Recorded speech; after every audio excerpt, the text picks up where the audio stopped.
we want to hear everything about you growing your account to over 70,000 followers and then leaving it. What happened? It was not easy. As a Muslim who, wanted to cover up and not dance on camera or use music, I needed something to actually replace a 9 to 5 full-time job, right? The 70,000 plus account, you left that and you started what? A completely fresh account, correct? My maternity leave was coming up and I just had to start making money. If not, it was straight back to the office. So what made you make that switch from face forward, big account to faceless completely from scratch? At the same time that happened, I also got pregnant. So now I had a toddler in her terrible twos. And so I had a lot of excuses. With your small account, you had under 800 followers and you made, I believe, around $5,000 in a month. What I have made in a week on my Faceless account, I can make in a year on my big account. Men would comment, men would DM me, and even though, I would block or ignore, it still, was stuck there in my head, like it's uncomfortable. She learned the skill of Arabic as a non-native speaker. She learned Arabic and then she opened up a school to help other sisters, mothers busy in the West, teaching them how they can learn Arabic. And even though, of course, content and hooks and all these things are very important, but what's more important is to speak to your buyer. Assalamu alaikum wa rahmatullahi wa barakatuhu, and welcome to the first episode of The Diary of a Muhajira. In today's episode, I am speaking to a very special guest. She's a friend, a fellow revert, a fellow Norwegian, and also in the digital marketing space.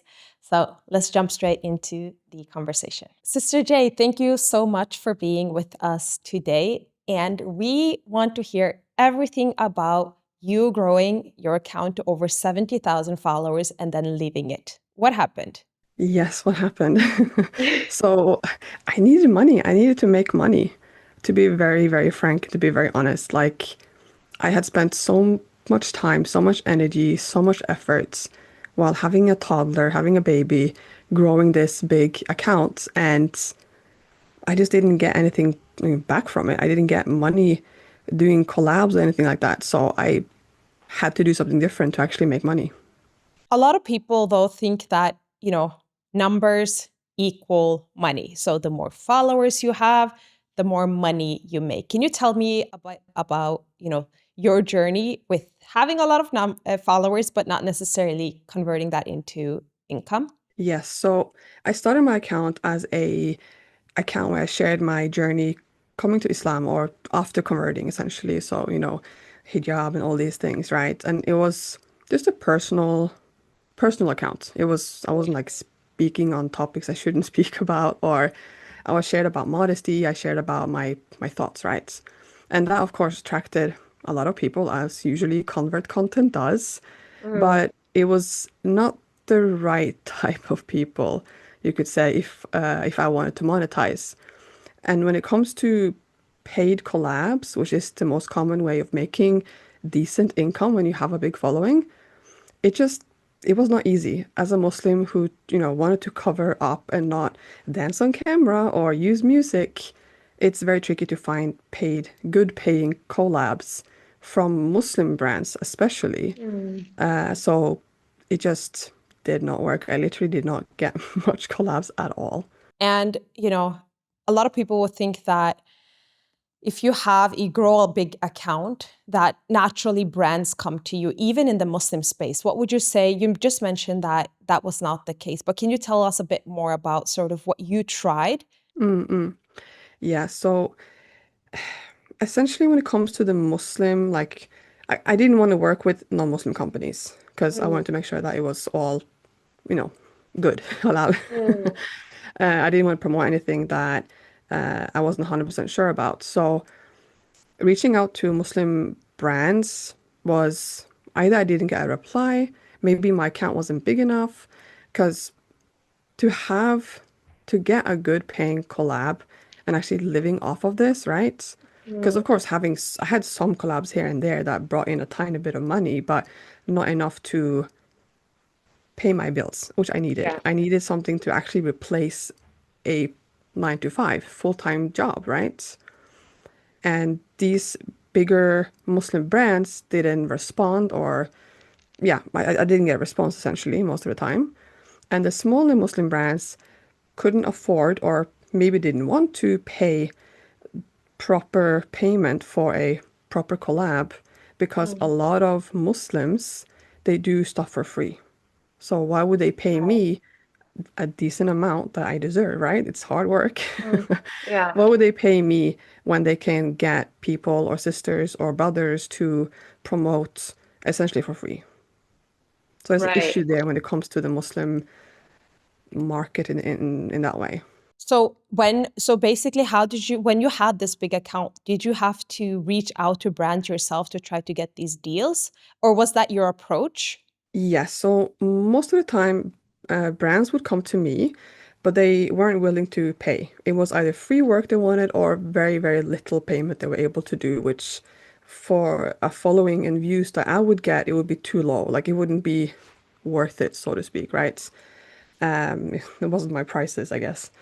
And Mm. then I did reach out to some because I really wanted this to work. I needed money, right? I tried to reach out to bigger brands, but they didn't respond. Right, right. So what made you pivot? What was that day when you said, I had enough, I want to pivot, I want to change? So I had seen, sisters talking about making money online, which everyone I'm sure have seen, right? Yeah, And I thought, what is this? yeah. And I essentially, when I saw someone, a sister that I trust and I know a bit from before, also talking about this, it was essentially reselling digital courses, right? I thought, Mm. that's my golden ticket, like now I'm gonna get Yeah. rich. I'm going to just get this course that wasn't even Muslim specific. I'm gonna just sell it to Muslims apparently, and then I'm gonna make money, right? So I spent my last bucks, my last money on Mm. that, and I figured out very quickly that that was not how I could do it because it wasn't, like I said, it wasn't Muslim specific. It had things inside that I would couldn't support, like using music. So I quickly, put that to rest and thought, okay, shoot, I just spent my last money on something I can't resell, I can't sell. So yeah, I had this very, I came to a point where I just thought I need to make something work because if not, my maternity leave was coming up. I had like a month left when I started, and I just had to start making money. If not, it was straight back to the office. Can we backtrack a bit? Because, the audience doesn't know the entire story here. You had the account, the 70,000 plus account, you left that and you started what?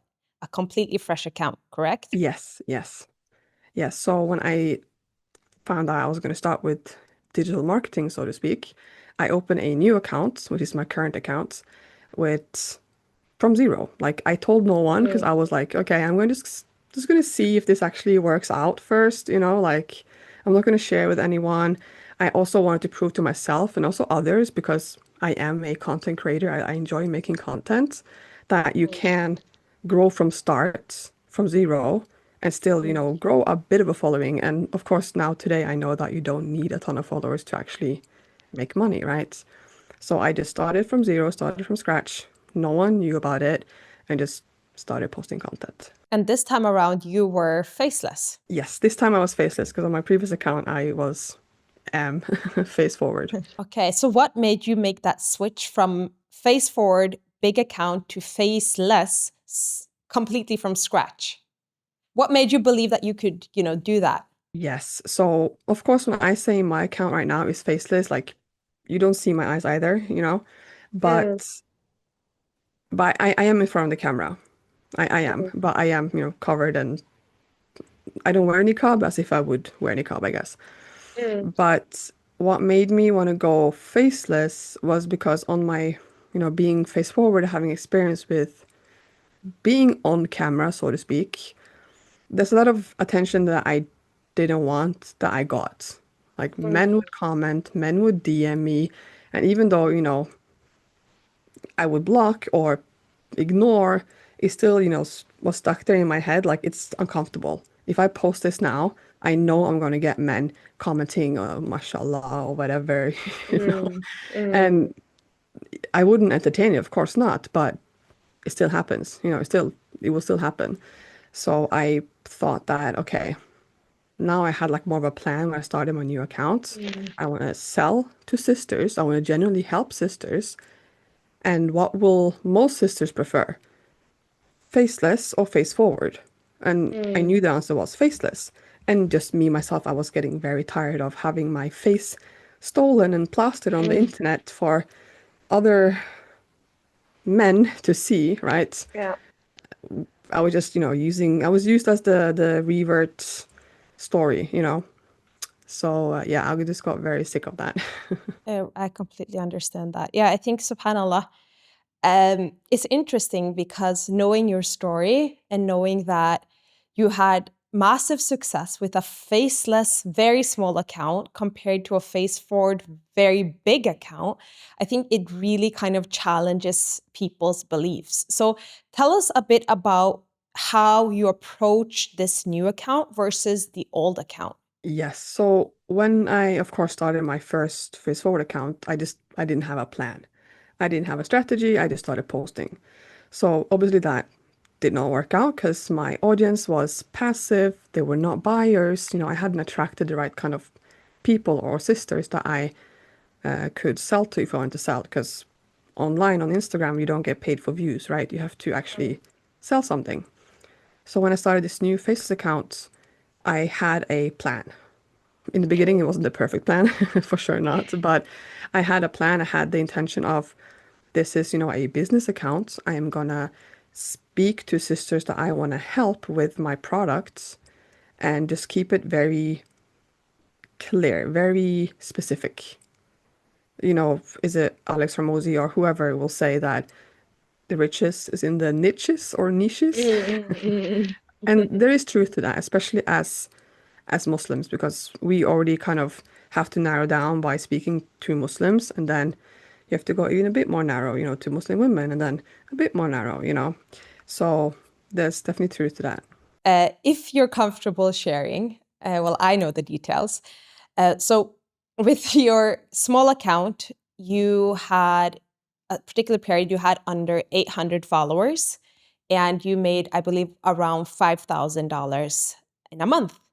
Versus, are you willing to kind of share what would you make? What would you make with the bigger account? Okay, yeah. So just to clarify, I made $5,000 in 60 days with Mm. under 800 followers. It was like a span of 60 days. Alhamdulillah. So with my previous account, my big account, man, what I have made in a week on my Faceless account, I could make in a year on my big account. It was not much at all. Like, really, it was not much. A lot of sisters will think that they need to be face forward and have a big account in order to make money. But you kind of prove that wrong. So, what kind of motivation, what would you advise a sister who wants to start, but she believes that she needs a big account and a lot of followers to make money? So what I would say is, one, first, you definitely can. You can be faceless. You Yeah. can have a small account to make money because personally, I've seen it, I've experienced it, right? And what you have to do, you have to get specific on who you want to help. Like, think about it very realistically. As a sister, I'm sure you want to help other sisters. I'm sure, you might not be too interested in reaching out to non-Muslims, right? So you're already going to be speaking to sisters, and sisters will respond to what type of content from other Muslims, from other sisters. If you want to help sisters, or you yourself, you want to be faceless, right? Sisters, you know, we are Muslims, we will not, shy away from seeing faceless content. Mm. I'm not saying Exactly. whatever works, you have to learn faceless content. There's a, skill to learn, but it's fully, fully possible. And another thing that, sisters will say as sort of a reason why they don't start is that, I'm a mom, I'm a wife, I'm busy, I don't have time. Can you share your journey? How has your personal life been while you've grown this account? So when I first started, I had 30 days of my maternity left for my first child, and I had to get back to work. My personal situation is that not only do I need money to pay rent, but also because of immigration things, I need to have an income. Mm. So I was literally forced to make an income from home or go to a 9 to 5, right? And then a couple of months in, not much happened. And alhamdulillah, I started making some sales, started selling my own digital products and services. At the same time that happened, I also got pregnant. Mm. So now I had a toddler in her terrible twos and dealing with, first trimester being super tired, second trimester, and then, third trimester getting bigger and bigger and just very exhausted and Mhm. acid reflux and all this good stuff. Mm. So I had a lot of excuses, definitely. I Yeah, had a lot of excuses I could have used, but I, you could say I really wanted this. yeah. And you have to rely on a discipline and not motivation because motivation will disappear when you're tired and motherhood is tiring. So your advice would be, kind of identify what you really want to achieve and work towards it, basically. Yes, you have to be you you need to want this. Like if you, Yeah. and I'm talking for me personally, I wanted to make a full-time income that actually Yeah. would keep me home, right? And alhamdulillah, I have. So whatever your goal is, you need to want it bad enough and you need to be willing to actually learn new skills because none of us start by knowing everything and how everything Exactly. works. Like no one Exactly. starts like that, even Alex Ramosi or whoever, you Yeah. know. We have to learn the skills and you have to be willing to just start with this skill. Okay, day one, day two, just start learning. And so, now that you've kind of seen what doesn't work and what works, what would you say is if I'm listening to this, I'm in the audience listening to this, what would you say like is the first thing I should focus on when wanting to start an account and grow an account in order to make money? Which painful problem can you solve, Mm. essentially? And then, of course, which sister are you speaking to? Who are you helping solve this painful problem? And a lot of sisters will say, "But I have no skills. I'm not sure what I can do. I'm not special." What kind of advice would you give to those sisters? If you don't know, okay, so I think it's very easy to think that I need to have a master's degree. I need to Yeah. have years and years of experience. Like my own products and services, which is, content creation and so forth. It started with just me having experience posting on my big account, like creating Right. content for a big account and growing it, right? And that was just pure content creation. And I haven't gone to school for it. I have just learned, by myself on my phone in the editing app, you know. So first, you don't need always, there's some exceptions. You don't always need to have this degree or certificate or whatever, right? And then second, usually we all have something that can be turned into a product in a way. What do your family or friends come to you and ask, like, hey, can you help me with this? You're really good at this. How do you do this? That's also one way of figuring out what can I, what's a sellable idea or sellable product, so to speak. Exactly. That reminds me of one of my friends, and clients, and close sister, who she learned the skill of Arabic as a non-native speaker. She learned Arabic, and that obviously takes a lot of dedication. And then she opened up a school to help other sisters, mothers busy in the West, teaching them how they can learn Arabic. So, if you absolutely don't learn and know a skill, learn a skill, right? We all start from zero. And it's interesting that you mentioned the master's degree because I have a master's degree. And for years, I told myself I have nothing valuable to offer because I would tell myself that, corporate sales and marketing is different to entrepreneurship, which it is. So regardless, when you approach something new, you have to learn new skills. The skill of marketing, sales, how to grow on social media, how to create content. It was completely new to me, even with a master's degree. And the good thing about good and bad, I guess, but from our perspective, someone who wants to sell and help sisters, the good thing is that there's not too much out there for sisters specifically. Right. Yeah. Like you have non-Muslims selling all these crazy things. You can find all the help you need, from non-Muslims. But of course, you want help from Muslims and you want help from sisters. Exactly. You listening, your sister, you can actually help provide this service that doesn't exist for sisters yet. Exactly. And you mentioned like the market in itself is so fast growing, the digital space, and the Muslim market is so underserved within the larger space.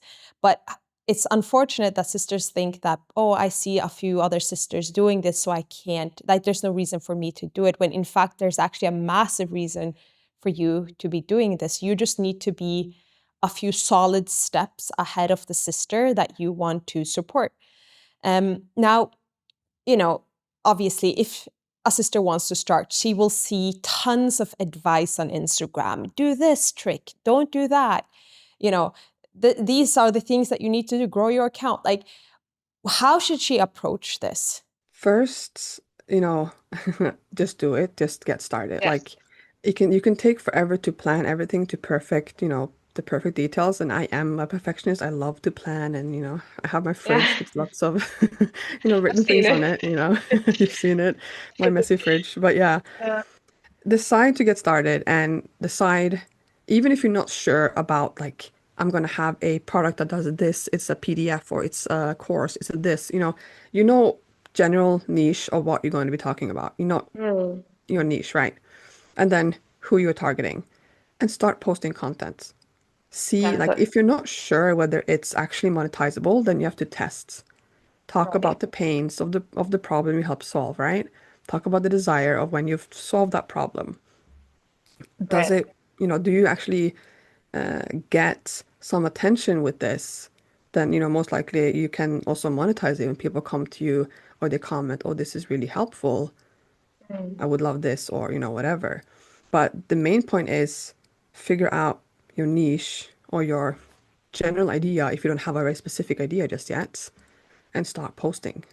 You have to Right. just get going, and you will figure things along the way. Exactly. Put in the reps, right? Like you can make the perfect gym program and look at it for a year, but you have to actually go to the gym and put in the reps. But a lot of sisters will be very focused on aesthetics. So with the pink colors, with the pastel colors, should she really focus on it when she's getting started? Should she put a lot of, investment and time into that? No, not in the beginning. It feels very businessy, as I call it. It feels very important. It feels like you're taking steps, and you're taking steps, but that can come way down the line. Like you don't need to design a logo for a brand that hasn't sold yet. Mm. Like just focus on who are you talking to? Who are you helping with your products? And of course, what your product is if you're not sure yet. And don't care about the fonts or the aesthetics. Mm. We are now, I think for a while we have been as a whole like online community, Muslims and non-Muslims, but we are tired of that perfect curated Yeah. feed, we want to see real, we want to see honest, and we want to see that something that's relatable. We want to relate Yeah. to people online. And especially Yeah. if you're, faceless, uh, growing that trust, having a perfect feed, you're not going to stand out. Or perfect Yeah. feed. Yeah, I would say to that, it's really comes back to your messaging. It's, basically you talking, communicating to your audience in a way that resonates with them. And the only way that you do that, it's not through the colors that you choose, it's through the words that you've chose to utter and the positioning that you want to have in the market, meaning um, why should they choose you, right? Why you? What's your unique methodology? What's your unique take on this? And I think that a lot of sisters are afraid of being themselves on the internet. And that's really what would make them stand out is being your unique self. Now, what would you say to a sister? She's really interested in getting started. She wants to start, but she's afraid of being herself. It's a very tricky one because I totally understand why sisters want to be faceless. Um, and I don't want to go like too deep into, to when it comes to our values, but I do believe there's a way you can be faceless and still, like you said, the words you choose to share. as sisters, we are used to, in a way, not seeing your face, like you don't have to be having your nose up into the camera. You can be covered, or you can also keep it very simple, just per content, like, do you want to show your hands with gloves on? You can Mm, do that. mm. So there's many ways of being faceless, and I do think there is a way for most sisters to comfortably be faceless as well. Yeah. And I think that, subhanAllah, if we come with the right intention of, first and foremost, doing this to get closer to Allah subhanahu wa ta'ala, for you, it was being able to stay home with your kids and support your situation, your family situation. For me, it was being able to protect my hijrah, not having to go back to Norway. Uh, and then secondly, actually generally want to help another sister get from point A painful situation, over to point B. And I think that both of us, by the grace of Allah, have been able to do that, help other sisters, get closer to their dreams. And again, everything goes back to intentions, right? If we have the intentions of helping others, it gets easier also. For sure, for sure. So, okay, she is, she wants to start. She's sitting in front of her computer, super excited. And then she's just feeling this overwhelm of all this information. And she's posting, she's trying to put in the reps, but she's just not sure like what works and what doesn't work. What would you advise her? So when it comes to the Muslim or Muslimah, the sister space online, what I have experienced to be working is being very honest. Like Mm, like really just it sounds so easy. Be yourself, right? mm, But don't just use a word that ChatGPT says or whoever else online says, and you're like, that sounds fancy, I'll use it. But you would mm. never use it. You maybe not don't even know what it means. I've done that. Like just be yourself right from your own thoughts. Think about it. Take some time. It takes time to get started. But the more you do, the more confident you'll get and the better you will get, inshallah. You Yeah. won't, again, you won't start from perfect. Exactly. So be authentic, basically, in the ocean of AI content and fakeness. But how can she be? So, how does she step into being herself? Is it by just doing and getting more and more comfortable with it? Or what would you advise? I believe that you all have I think that when you start, you have an idea of how things might look like and how it will go. You've seen other sisters do it maybe, or you take inspiration from a big account, but your journey will be unique to you. And I Yeah. think by doing more, practice makes better. I know the saying is practice makes perfect, but I don't believe Yeah. perfect, right? But practice makes better. And you Yeah. will find your way of doing it along the way. But you have to Right. actually walk that road. Okay, so as someone who has had a massive account, Face Forward, and now a smaller account, Faceless, with very much success, Allah Mubarak, can you tell us some do's and don'ts that you would advise to the audience? Do's and don'ts. Yes. Okay. So don't try to sell something you actually cannot sell. Does that make Mm, sense? I think it's mm, easy to jump on this idea of, okay, I'm going to just, it sounds fancy to say I'm going to help you lose 10 kilos or whatever, mm. right? And then you have never lost weight in your life. Of course, that probably wouldn't happen, but be very sure that what you claim to help with, you actually can help. Like Yeah. you can actually teach this or help a sister solve this problem. Don't just copy, and especially from non-Muslim strategies or methods. We always have to purify our intentions, right? So keep it true to what you actually can claim and you can sell because you want, again, the money. You want it to be halal, right? Mm. Yeah, I think that is a big No. Yeah. no. Make sure that you can sell what you can sell, right? And what you should do is I guess, do's and don'ts. I have to think about this. Yeah. Do this. Okay, I will, while you're thinking, I will try to make up another don't. I would say I honestly think that the hardest way to get lost, overwhelmed, confused, and just like basically lose confidence slowly is by trying to do everything yourself. And I think that it's much easier to just grab a person who's achieved what you want to achieve and join their path and let them guide you. Because unfortunately, from my experience, I see a lot of sisters, they try, they have good intentions, but because they're not seeing results, they basically start doubting themselves when in fact it's just a matter of learning the skill of marketing and sales, which they have not learned yet. Right? Like we have to learn the new skills that we need to acquire in order to achieve something. So I would say, don't do everything alone. Yeah, yeah.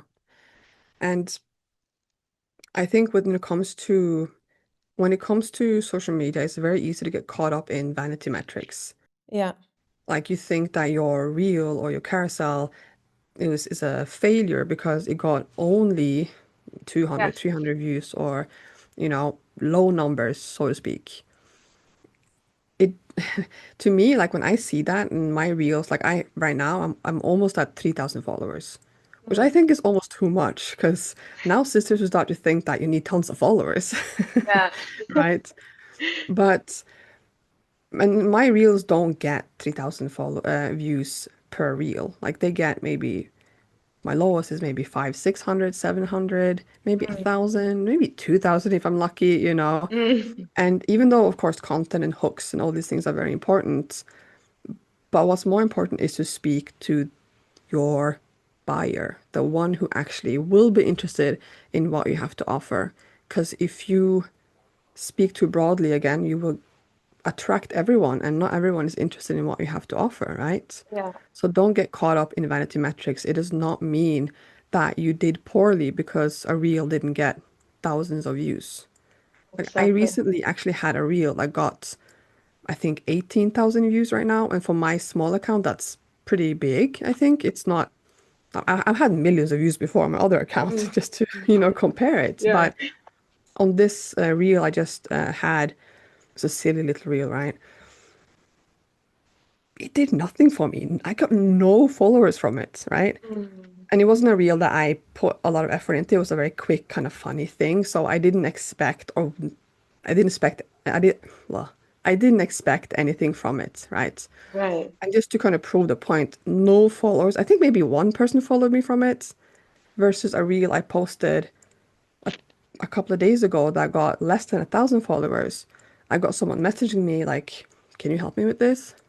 Mm. Because I Yeah. was more specific to who I was speaking to and not worrying about numbers. Exactly. I actually can relate to that. I recently also had a reel that did really well. I think like it got like closer to 100,000 views, and then I got like I think a few thousand new followers, but it was not the right type of followers whatsoever. Like they were not buyers. They would ask me questions that are not related to what I do, and they wanted things for free.